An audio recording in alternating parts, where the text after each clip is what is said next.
You wouldn't frame a roof before the foundation cured. Yet, contractors do exactly that with their finances. They build growth on top of cash that already has 5 different jobs. Eventually, something's got to give. I'm Wade Carpenter, CPA and author of Profit First for Commercial Construction. Today, we're going to build the financial foundation every construction company needs if they want to survive the slow season without panic. Original Profit First tells you to build an emergency fund. Stuff some money in a vault account and don't touch it. That's solid advice if you're running a law office or selling consulting services with predictable monthly revenue. But construction, your cash flow looks like a roller coaster designed by someone who's never heard of safety regulations. You got retainage locked up for 90 days after final completion. You got seasonal slowdowns that hit like clockwork. Every exterior trade knows January is lean. Every school contractor knows July is dead quiet. And you got warranty callbacks and liquidated damages hanging over your head months after you thought a project was done. Here's the thing. If you use your rainy day fund to cover normal winter slowdowns, you won't have a rainy day fund when the actual storm hits. That's not money management. That's expensive gambling. PFCC, Profit First for Commercial Construction, fixes this by splitting your reserves into distinct jobs, a locked vault for genuine emergencies, and a metered drip account for predictable seasonal gaps. Think of it like foundation layers on a building site. Each layer serves a specific load, and mixing them up creates structural failure. PFCC builds buffers like a sensible person stocks a pantry. Different shelves for different needs, and you don't eat your seed corn just because you're hungry today. Tier 1, the quick grab shelf. Hold 1 to 2 months of operating expenses, your OpEx, for routine gaps and minor surprises. This is your oops, that check was a week late money. If a supplier suddenly wants cash on delivery or a pay app gets delayed, Tier 1 covers it without creating drama. Tier 2, the deep pantry. Build toward 2 to 4 months of OpEx to absorb prolonged slumps, multi-project delays, or that stretch where every customer seems to be in slow pay mode at once. This layer keeps you operational when that big commercial job gets pushed back 3 months because the owner can't secure financing. Tier 3, the root cellar. Your catastrophic vault, locked up tighter than Sunday school money.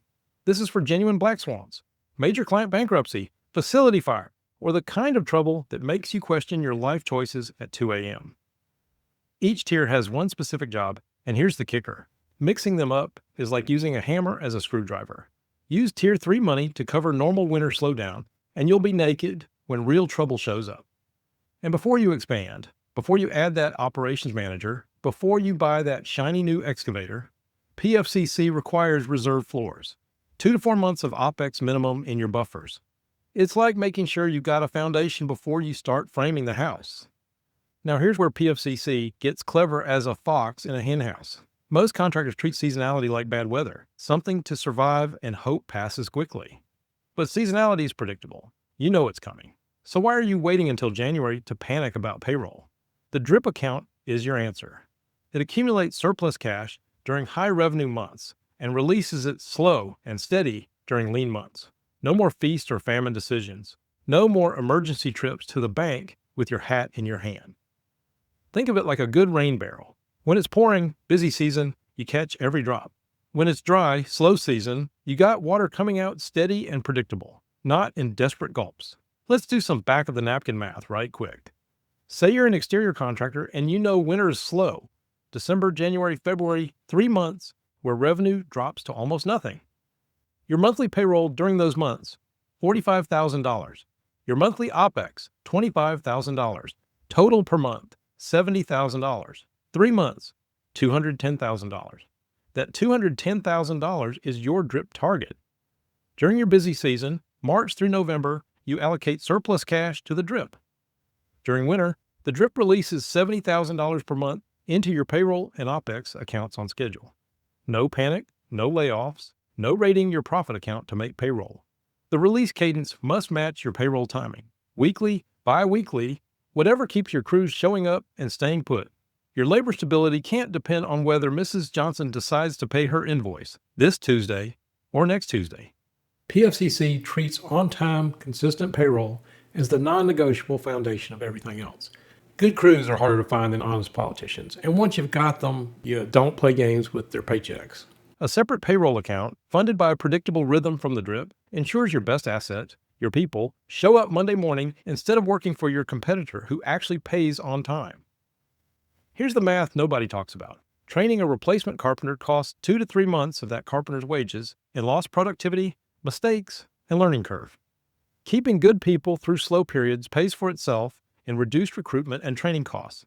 And consistent crews work 20 to 30% faster than constantly changing crews because they know your processes, your quality standards, and how you like things done. The simple rule: payroll gets funded first, on rhythm, whether or not cash came in this week. The drip ensures this happens even during seasonal troughs. The payroll account sits downstream of the drip like a well-planned irrigation system.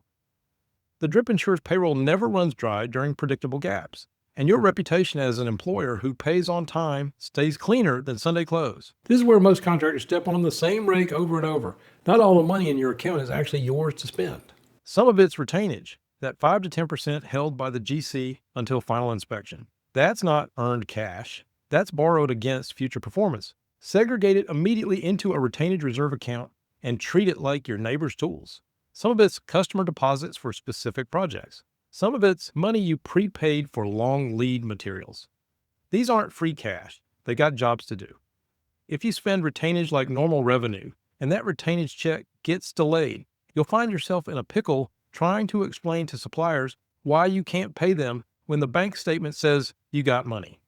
Here's your quick setup. Retainage reserve account.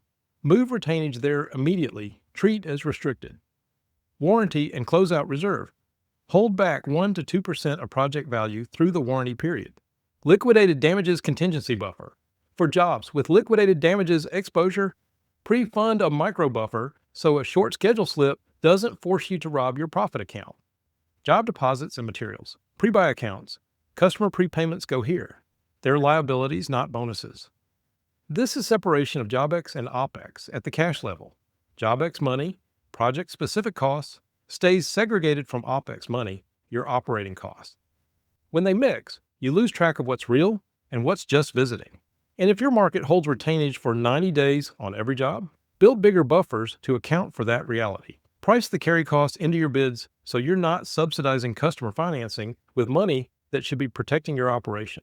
Let me be crystal clear about this because it's where discipline either saves you or can sink your ship. The vault is sacred ground. Do not touch emergency reserve for genuine disasters, major client bankruptcy, facility fire, or the kind of trouble that makes the evening news. If you touch it, replenishing it becomes your first priority.